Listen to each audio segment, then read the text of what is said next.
Hey, honey? Yeah, what's up?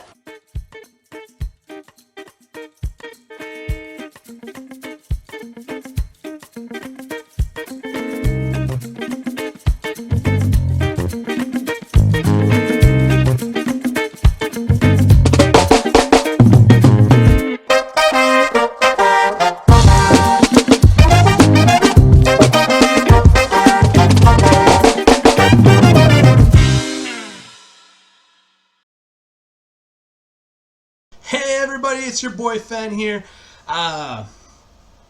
Tuning in for another Geeky Grind. Just want to, before I get into tonight's main topic, want to hop over to the painting table really quick, show you what I've been working on, what I've got left to be able to be painted up in the house. So let's hop on over. Okay, so on the painting table, we've still got the Malifaux and Nighthaunt armies. Not really armies, but more like units. These red pieces are actually the toppers to my Rampart City Ruins pack. I got the industrial stuff that needs all spray painted primed black. That all needs to be metallic.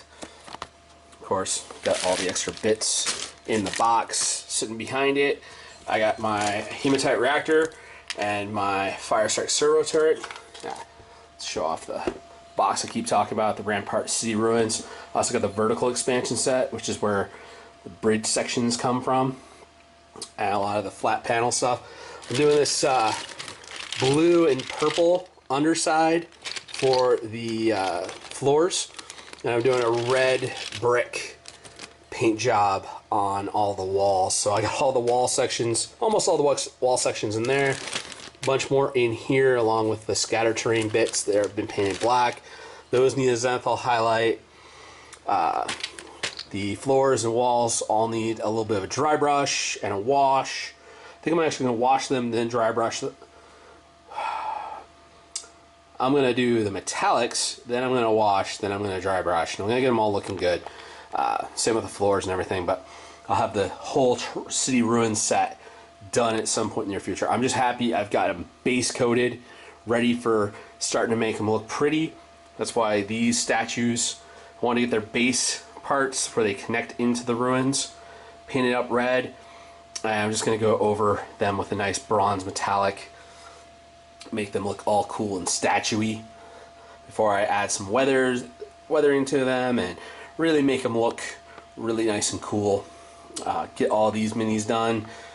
Yeah, that's what's on the painting table. There's not a single kit right now other than what I got up in the box of shame, and that box of shame is about ready to start overflowing. You can see just barely in the back how it's not quite sealing together because there's so many Necrons in that box. But we got 4 more months to go, and then we'll be finishing it off. Okay, so that's what I've gotten painted up. Where everything is, I know it's not much, it's just some base coats and priming done, but should be able to start hammering through all of these minis and the terrain, and hopefully we're going to see some progress. We're going to see stuff go off of this table. I want to show you these City Ruins once I got them all done and ready to put on the tabletop for a game. Probably telling that I have not actually gotten to the gaming store yet, but the gaming bag is packed. So my gaming backpack is an LL Bean backpack I have had probably since 5th grade. Yeah, I've had it since 5th grade. And a long time ago when I used to write for examiner.com, I did a what should you bring with you to events? Like what should be in your gaming backpack? And the other couple weeks ago, me and Laura went for a camping trip, so packing and stuff like that really started making me think, and it's this whole idea of like, what should you actually have in your gaming backpack? So I'm like, well, I keep mine, all my stuff is kept pretty well together. Tons of the army cases from Games Workshop. I know they're expensive, but they're really nice. travel with them on airplanes. Had no problem with my minis getting shipped. My terrain is all in a big Tupperware tote, stashed under the desk. The only army I have that's actually not packed up in the cases, fully packed up in the cases, is my Imperial Knights, but that's because I don't have enough cases to pack them up. And probably seen on my bookshelf over there, got a lot of my vehicles for my armies situated up there, so I can just kind of put them in a nice safe box to transport the vehicles and big monsters, because they don't fit in the gaming cases so well unless I take layers out and stuff like that. But usually try to keep everything organized. I like to keep my gaming backpack very simple, very minimalist. Don't want to have to bring everything, because I've seen so many people over the years, they just bring everything they've got in like huge duffel bags. And I've had one of my friends sadly lost his entire Magic the Gathering collection. All of his decks, all of his trades, everything. Not because the backpack got stolen, but because he left the backpack in somebody's car and then they moved. And it's like, hey, can I get my stuff back? Yeah, actually I can't find the backpack. So you don't want to bring everything with you, but what should you have in your gaming backpack? So I'm just going to go through and show you what I've got for mine. This is like my everyday carry, going to the gaming store, just going to grab a mini case and head down, carry. Of course, keep the rule books for whatever army or system I'm currently using. Right now, I've got my Leviathan book in here. I really need to get like one of the small ones from the good starter sets, because this sucker's a big, hefty tome. So I definitely want to get one of the small travel ones. I love the fact that they're doing those now. Ever since 9th edition, they've had the small rule book. I like the fact that they had like the Ministorium field manuals, the tournament mission packs had the rules in the back of them, and they were just those tiny little rule books. So easy to just carry that. My codexes, all that stuff. I haven't gotten the Necron Codex yet, so this is the only book I need to carry with me. Of course, I gotta bring my cell phone or my laptop with me if I need to, in order to reference stuff and have all my data sheets ready. When I lucked out when I bought the Leviathan box set, I got the tokens and objective markers, so I got that case sitting in here. Of course, Sisters Battle Miracle Dice, so I got a Miracle Dice tracker I usually keep in here. Mission cards for the tactical mission deck for 40k. Got some New Orleans themed objective marker tokens to be able to put down on the table. Tape measure.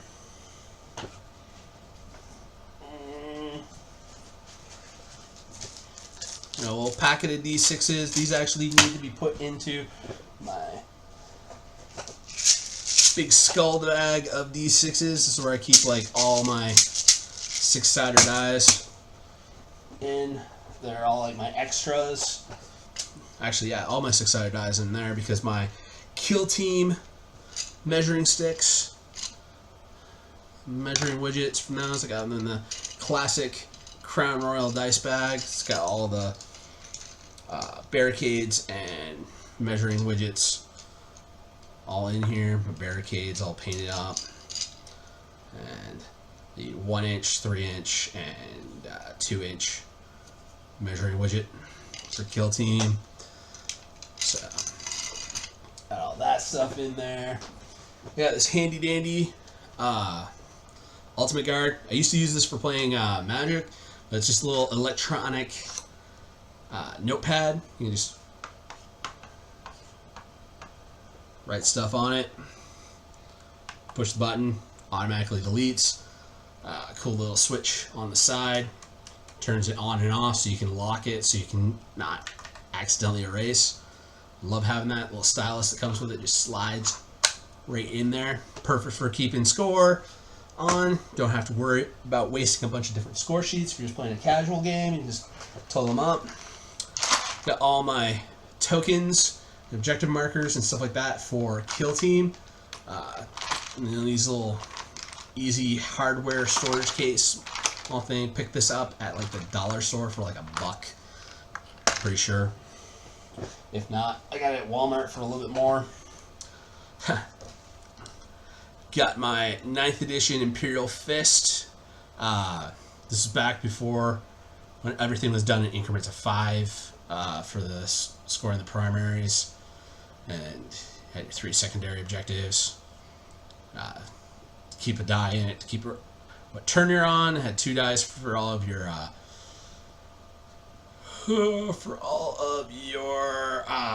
command points. So this was really cool. A friend of mine, Damien, actually 3D printed this for me. And I got another set of objective markers from the Shiretown Gaming store up in Holton. They had those for sale, little small objective markers. And of course, last thing I need to play games is my dice tray. I think this is another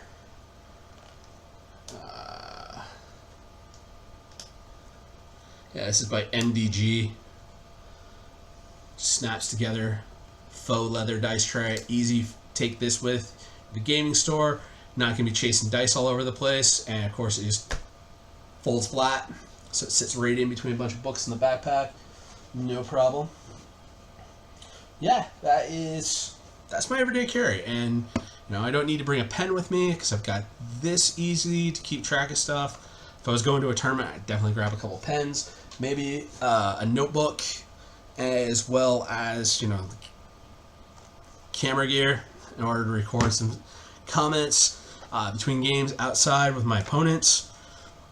Yeah, it's pretty easy. I mean, it's the heaviest amount of weight in this entire thing is the codex, and that's pretty much the go-to thing for carrying your D&D stuff or other gaming stuff. It's like, you got a tube of dice and a notebook and stuff like that, and then you got all your books.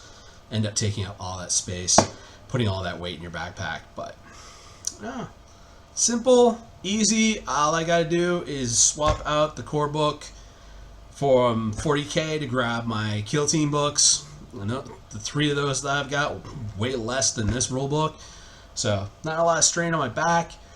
Very easy. Just take what you need. I mean, I could easily pull out 2 sets of objective markers from here because I really don't need those. It's easy just keeping all that stuff in the same backpack. These things hardly weigh anything, so yeah, I just keep them in the front pocket, hide them out of sight, and yeah. So that's my everyday carry to the gaming store. What about everybody else? What's your go-to stuff? What do you always leave in your bag so you can be ready to game at any moment? Leave that in the comment section down below, and I will see you next time on the Geeky Grind. Peace.